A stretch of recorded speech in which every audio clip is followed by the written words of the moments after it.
Hello friends, Shashi Agarwal channel के अंदर मैं doctor Shashi Agarwal welcome you all.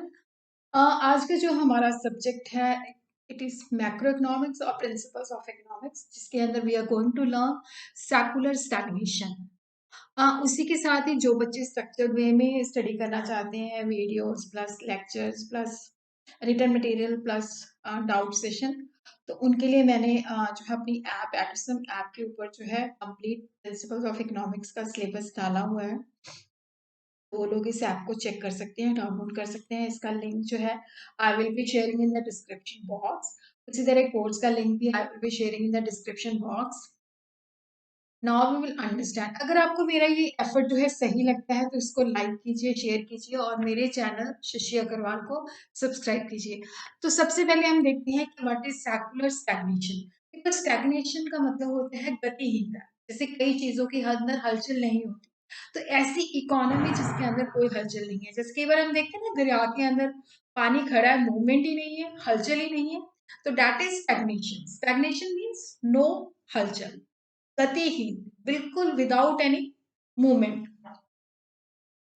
जब हम सेकुलर स्टैग्नेशन की बात करते हैं तो यहाँ पे हम एक ऐसी इकोनॉमी की बात करते हैं जिसके अंदर बहुत कम या कोई भी इकोनॉमिक ग्रोथ नहीं हो रही है, और इन्वायरमेंट जहाँ पे इकोनॉमी जो है बिल्कुल एक जगह पे खड़ी है, कोई मूवमेंट नहीं हो रही, ग्रोथ बिल्कुल स्टैग्नेट है, मतलब कोई उसके अंदर हलचल नहीं हो रही।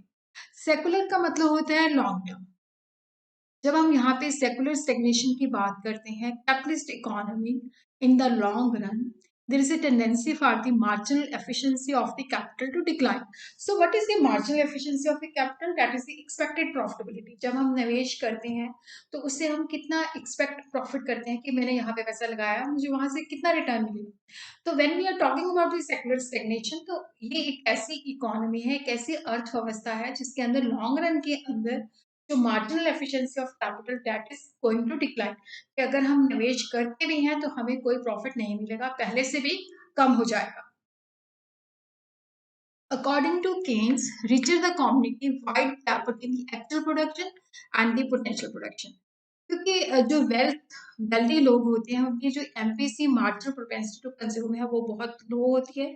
अगर उनकी इनकम इंक्रीज होती है तो कंजम्पशन जो होती है बहुत इंक्रीज नहीं होती, क्योंकि मतलब उनका लो एमसी होता है, लो एमपीसी होता है कि इनकम इंक्रीज होने पर कंजम्पशन के अंदर जो चेंजेस आती हैं बहुत ही कम होती हैं, क्योंकि they already have many things, तो वहां पे उनको परचेज करने की कोई आवश्यकता ही नहीं है।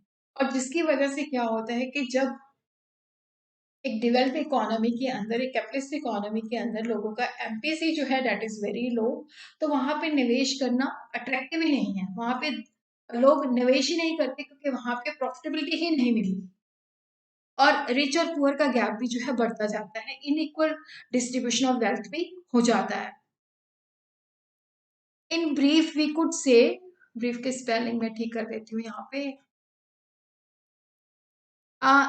ब्रीफ मतलब सीमित शब्दों के अंदर भी कुछ से कि सेविंग ज्यादा होती है, इन्वेस्टमेंट कम होती है, और वो जो सेविंग है इन्वेस्टमेंट के अंदर कन्वर्ट नहीं होती, क्योंकि वहां पे प्रॉफिटेबिलिटी जो होती है बहुत ही लो होती है, और चीजें जो है ऑलरेडी पहले मैन्युफैक्चर बहुत ज्यादा होती है, डिमांड कम कम होती है। तो जो एक सेक्युलर स्टेग्नेशन है वहां पे सेविंग ज्यादा होती है, निवेश कम होता है, सप्लाई ज्यादा होती है, डिमांड कम होती है।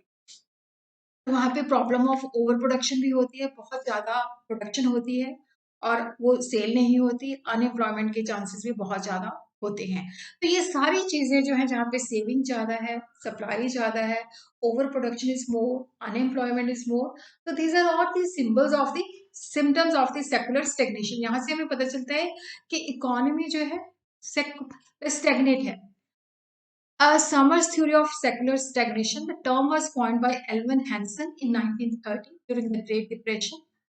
और इसको अभी जो है लॉरेंस समर ने इसको रिवाइव किया है। उसने भी अपनी एक थ्योरी जो है सेकुलर स्टेग्नेशन की 2016 article the age of secular stagnation के अंदर दिया है। अगर हम कहें कि केन्स ने सेकुलर स्टेग्नेशन का कंसेप्ट दिया था, ये एक ओरिजिनल आइडिया नहीं है। केन्स ने इसको diminishing marginal efficiency of capital के marginal efficiency of capital goes on reducing, जो पहला लिटरेचर है उसके अंदर इसको fall in the rate of profit कहा जाता था। Now you will understand Summers theory of secular stagnation. इग्नो यहाँ पे देखो, जो इंडस्ट्रियल वर्ल्ड है, जो डेवलप्ड नेशंस हैं, वो इस वजह से, क्योंकि वहां पे इम्बैलेंसेस हैं, असंतुलन है, जिसकी वजह से जो इंडस्ट्रियल इकोनॉमी है it is suffering because the people they are having increasing propensity to save. लोगों के पास पैसा है, वेल्थ है, तो वो खर्च नहीं करते, वो सेविंग ज्यादा करते हैं। Increasing propensity to save. Second is decreasing propensity to invest. Saving ज्यादा करते हैं, निवेश की प्रवृत्ति जो है, प्रोपेंसिटी है, वो कम होती जा रही है, क्योंकि प्रॉफिटेबिलिटी नहीं है, तो वो इन्वेस्ट नहीं करते। और जिसकी वजह से सेविंग और इन्वेस्टमेंट के अंदर जो इम्बैलेंसेस होते हैं, और जिसकी वजह से जो रियल इंटरेस्ट रेट है वो काफी नीचे चला जाता है। तो लोग जो होते हैं उनको सेव ज्यादा करते हैं, इन्वेस्ट नहीं करते, और जिसकी वजह से इनइक्वालिटीज होती हैं, और ज्यादातर जो शेयर होता है वेल्दी लोगों के पास जाता है। तो उन्होंने सोल्यूशन बताया, दो अप्रोचेस बताए, और दोनों अप्रोचेस का जो टारगेट था टू इंक्रीज दी डिमांड, कि गवर्नमेंट जो है उसको एक्सपेंडिचर फिस्कल पॉलिसी जो है अडॉप्ट इस तरह की करनी चाहिए, जैसे काफी खर्चा करना चाहिए, इंफ्रास्ट्रक्चर और जो अल्टरनेटिव एनर्जी सोर्सेज है उनके ऊपर जो है अग्रेसिवली स्पेंड करना चाहिए, क्योंकि इकोनॉमी के अंदर अगर गति होगी, अगर गवर्नमेंट जो है काम चलाएगी, तो लोगों को एम्प्लॉयमेंट जनरेट होगा, एम्प्लॉयमेंट जनरेट होगा तो लोगों के पास पैसा आएगी, तो they will be demanding more goods and services. तो इस तरह इकोनॉमी के अंदर अगर हमने गतिहीनता को खत्म करना है, तो गवर्नमेंट को इस तरह के एफर्ट्स करने पड़ेंगे। और उसी तरह उन्होंने कहा कि अगर हमने इकोनॉमी को बूस्ट करना है, इकोनॉमी को हमने मूवमेंट लानी है, तो we have to decrease the government regulation.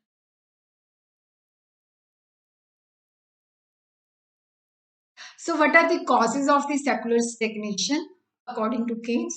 अगर हम डेवलप्ड नेशंस की बात करते हैं या रिच इकोनॉमी की बात करते हैं, तो वहां पे दो रीजन होते हैं जिसकी वजह से क्या है कि सेकुलर स्टैग्नेशन होती है। एक तो क्या है कि निवेश की कमी होती है, एक लोग सेविंग ज्यादा करते हैं, under investment, and the second is over saving. Under investment के काम, अंडर इन्वेस्टमेंट का मतलब होता है कि जितना निवेश चाहिए होता है उतना निवेश नहीं हो पाता।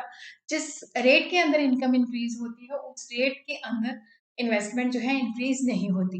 एक तो जो पॉपुलेशन थी उसका डिक्लाइनिंग है, जैसे 19th सेंचुरी के अंदर पॉपुलेशन तेजी के साथ बढ़ रही थी, तो उस वक्त क्या था कि काफी निवेश हुआ था। पर 20th सेंचुरी के अंदर क्या है कि rate of growth of population जो है वो डिक्लाइन हो गया, और जिसकी वजह से क्या है कि निवेश भी डिक्लाइन हो गया। उसी तरह वर्ल्ड वॉर फर्स्ट के बाद जो था, बहुत सारे देश जो है ये मुद्दा उठाने लगे थे कि कॉलोनाइजेशन सिस्टम जो है खत्म होना चाहिए, और सेकेंड वर्ल्ड वॉर के अंदर ये काफी हद तक खत्म भी हो गया था।